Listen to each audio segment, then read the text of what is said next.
are rushing into the car because we didn't think that we had a house showing, but oh my god, help. But we had a house showing. Oh, we do have a showing. Yeah. We thought, oh wait, what happened this morning? The realtor messaged you at... So they messaged like at 9 in the morning asking about an 11:30 showing. We wake up late. So we were like, no, that's not gonna work. And they were like, okay, well we can do 4 o'clock. And then we're like, yeah, that's cool, because you know we'll be ready, we'll cleaned up, tidied up, and we can show it. And then they come around, and our realtor texts us again, and they're like, well, actually, they want to do 7 o'clock now. We're like, well, that's too late. Yeah. And so our realtor's like, okay, well, that's what I was thinking too, so I'll reach out to them and let them know that, like, that's too late. We can do 4 or reschedule. And then she was like, I'll let you know what they decide to do. That was that. No one let us know anything. No one. We're sitting here. It's now 3:56 when we're leaving the house. The realtor showed up at 3:51, and I was like, wait, do we have a showing at 4? No one ever texted us back to tell us what was happening.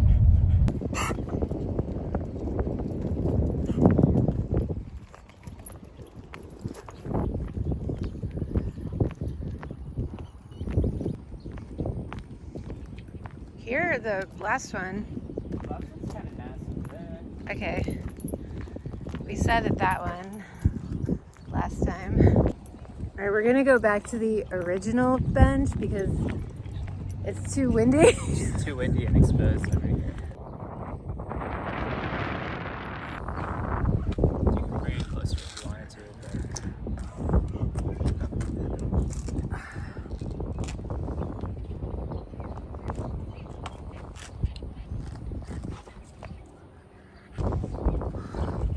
I'm hot now. Just having to like grab everything and like run out the door. Yeah. So we filmed a whole video out there, but the wind is really crazy, so we're gonna redo it in the car. You can see our bed back here from when we went camping. But anyway, we just rushed out of the house last minute because we have a house showing today. We have had our house on the market for about 2.5 months. The first week that it was up, we had like 5 showings that first week, and then it stayed pretty consistent. Then it was like February, I guess, we didn't really have that much. Yeah, we had a slow week where we didn't have anybody. It was like a slow month, really. It was really rainy. Yeah, I mean, it was cold, it was rainy. I feel like at the end of February, a lot of people aren't buying houses anyway, and it like picks up in the spring.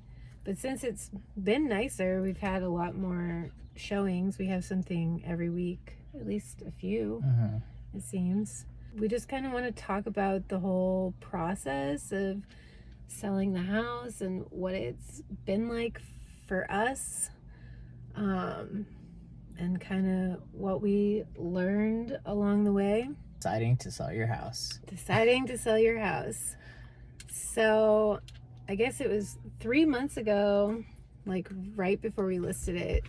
Between the time we decided to sell the house and the time that it was listed, it was probably like a week.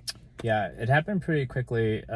We had initially thought about selling the house, but we had kind of envisioned it happening a year from now.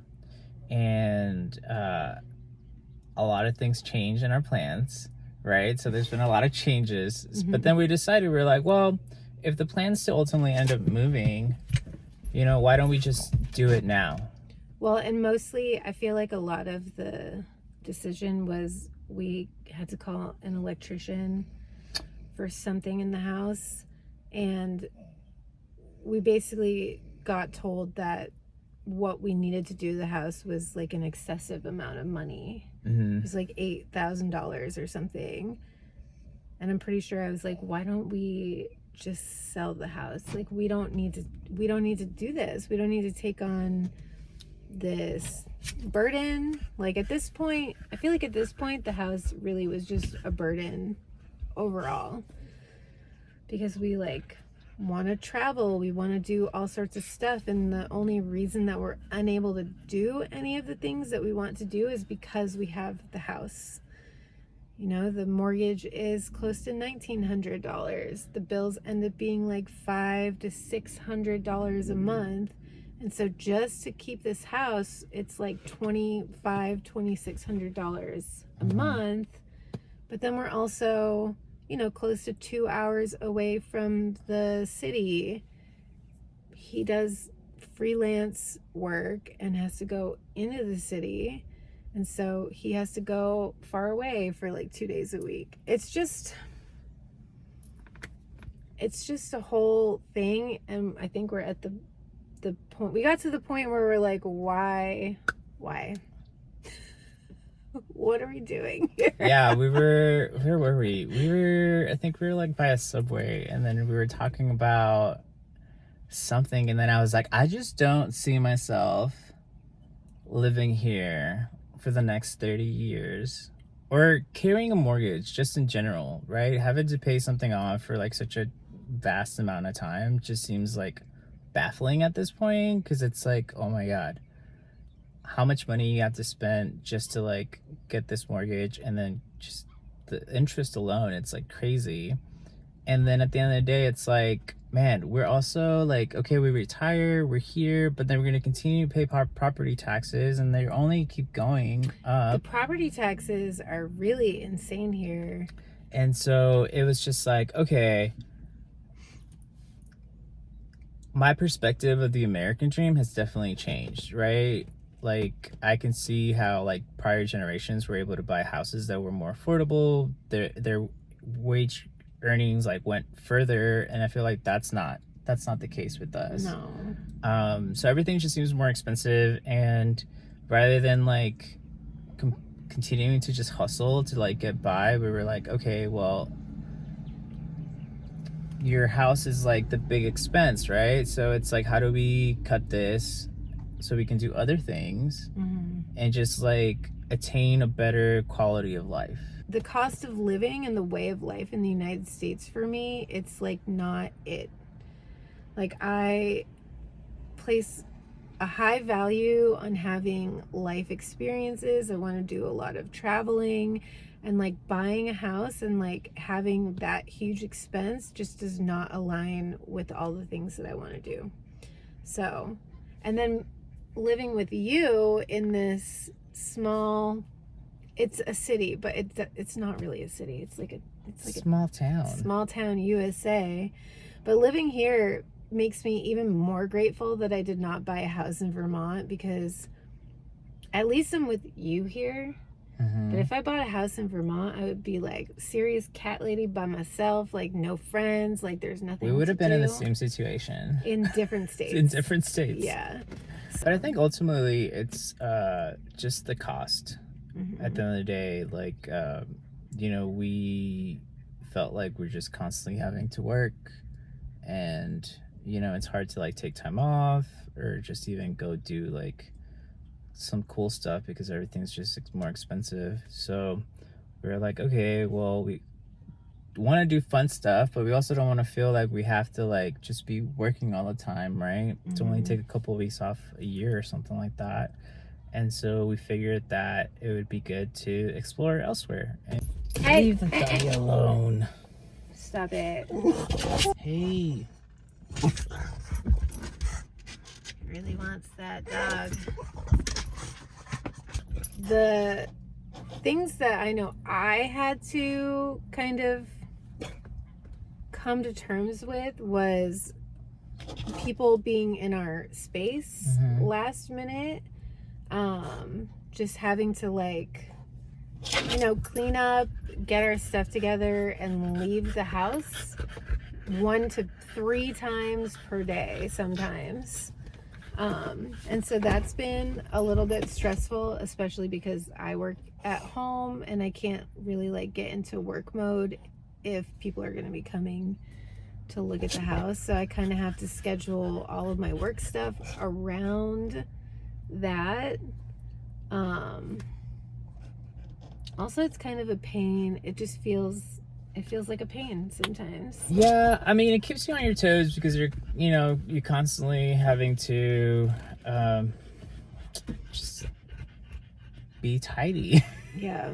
and having to run out of the house. But we did set up some like guidelines for our realtor in terms of like how much time in advance we would want, and like the window between when we would be available.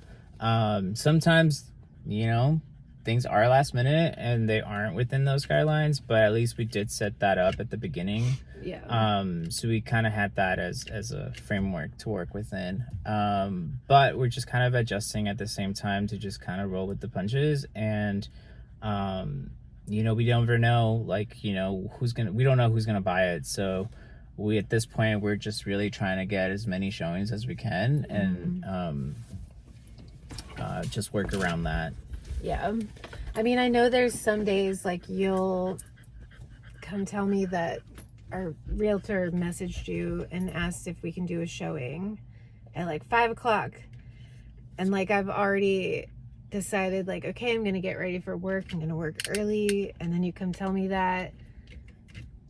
And I've definitely had to be open. Like I keep saying, okay, yes, and just like dealing with it. Like I feel like it's also kind of helping me to get out of the mindset of like I need to work all the time, because like I'm forced to like not be able to do that. But yeah, we live like down the street from this like nice little park area with like a lake and a dog park, and so we usually just drive down here. The first showing that we ever had, he was in Austin working and I was alone, and I didn't know, I've never sold a house before, and I didn't know that you're supposed to like leave the house when people come. And so I was just at the house. It's hard for me to like change my routine. I have ADHD and I'm like on the spectrum, and so like when my routine gets screwed up, everything feels crazy. Like, and if I have something to do in a day, if I have a doctor's appointment, for example, I feel like I can't do anything else that day because I have to be like mentally prepared. And so I feel like in some way it's kind of helped me to like, be able to not have a routine a little bit. We're just waiting at this point, and hopefully someone soon is going to make an offer. I feel like when we first listed it, we put it at the price that the realtor suggested we put it at, and since then we decided to lower it by a little bit, lower it by $5,000. And I feel like we're both at the point where we're ready. Just make an offer. If it's like reasonable, if it's not under what you paid for it, then we'll probably take it. So waiting game at this point. But I feel like now we really need to start getting everything gone. Like getting the house cleaned out, getting the rest of the furniture gone. Because we're pretty much selling everything. Like we're keeping clothes and like work equipment, so photography and video equipment, and that's pretty much what we're taking with us when we leave. And our pets, but that's not, you can't sell pets on Facebook. I have gotten rid of all my stuff. I've lost track at this point how many times I've done that. I've mostly just not had stuff, and it wasn't until I bought this house that I started buying furniture. And it's a huge house. It's like 2,600 square feet. So I feel like when you have that amount of space, you accumulate things. And I feel like we probably don't even realize, I kind of do, how much stuff is there because I feel like it's fresh in my memory because I moved cross country, you know, twice in the past like 4 years. And so even in my tiny little apartments, I've accumulated so much stuff. And so I feel like there's probably like a lot. Selling your house. Mm-hmm. It's been a time. Yeah. Well, hopefully we don't have to make too many more videos of like the house selling process, and maybe the next one that we'll make will be we sold the house. That'd be nice. But our plan is to, you know, just document the whole process from selling the house and like getting rid of stuff and figuring out what to take with us to Mexico and figuring out the logistics and just kind of bringing you along on our little journey of what we're doing, how we're doing it, and our experiences along the way, and just building like a life where we can relax a little bit more and have more life experiences, right? Mm-hmm. We are maybe turn left here so we're not up there. We're on our way home to see, because it's been an hour, but they're still there. So